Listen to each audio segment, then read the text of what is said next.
dalal ak jàmm fii ci canal YouTube VVTV waa VVTV ñi ngi lay dalal bu baax a baax di la wax coono jeex na mën nga jot sa naafile ci bis bu ne te doo sonn doo woote ba sonn doo wër ba sonn bu fekkee boo ko goo ci membre abonné yi ñi ngi lay wax nga abonné gaaw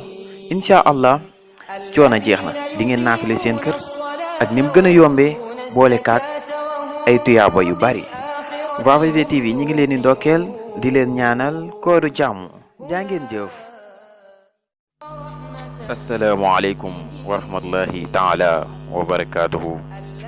mbokki jullit yi mbokki taalibe yi ñu ngi leen di nuyu di leen ziar di leen jaajëfal bu baax a baax rawatina yéen ñu ngi ci yéenay topp seen bii di VVTV di ànd ak ñun ci li nga xamante ne si moom mooy programme koor gi ak naafile yi nga xamante ne si ñu ngi ko fi jàllale. tey nag moo nekkoon bisub juróomeel bi ci fanu koor tolloog guddik juróom-benneel bi ñu war a dikk ak yéen ci naafile guddik juróom-benneel bi incha allah di leen masaw bu baax a baax ci mbas mi nga xamante ne si moo fi wàcc di ñaan yàlla subhanahu wa taala mu jëlee ko fi ba mu set wicci ba ñëpp mën a delluwaat ci seeni activité kon mbokk yi dañuy dugg rek ci naafile gi nga xamante ne si moom moo war a am tey ci guddik juróom-benneel gi naka la naafile gi demee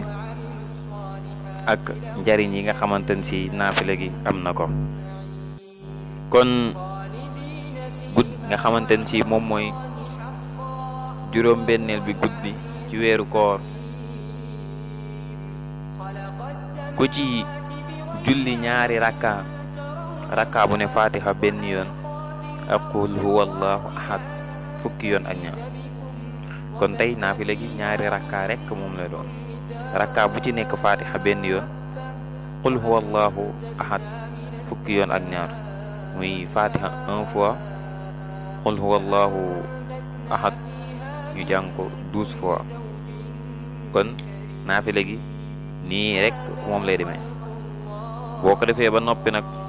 njariñ yi moo nekk nii naafile bi ci guddik juróom-benneel bi ci weeru koor bu ko defee comme nii ñu ko waxee mel na ni ku julli ca maqaamam Ibrahim junni rakka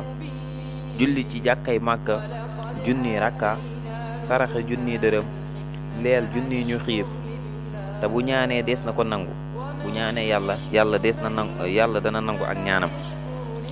mel na ni it ku joxe ndogu xeetu yonente bi sallallahu alayhi wa sallam yépp mel na ni koo xamante ni ci dafa jox ndogu xeetu yonente bi sallallahu alayhi wa sallam yépp te bu faatoo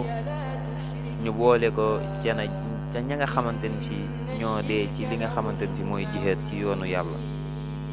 te des na ko musal ci mettitu dee te bàmmee lamit des na ko defal mu bokk ci dëri aljana ya te buy dekki dana ànd ak leer bu mel ne jant bi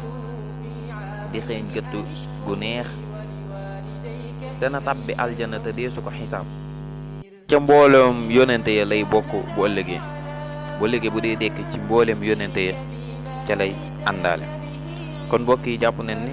naafile gi lu am njariñ la te itam gàtt na lool comme ni leen koy waxee toujours rek nit mën na ko defee ci këram ànd ak njabootam mën na ko defee tamit ci néegam te teewut njariñ yi ñu wax yépp di nga ko am di sàkku ci yéen rek ngeen partagé ko ci képp ku ngeen xamante ni ci yéen ngeen ko lu baax ndax njariñ moom képp ku ci jot da nga yéene sa askan wépp jariñu su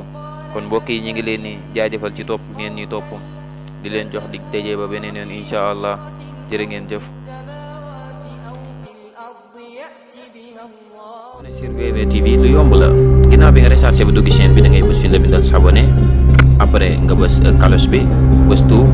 bu ko defee bépp vidéo bu ñu dugal rek di nga si mën a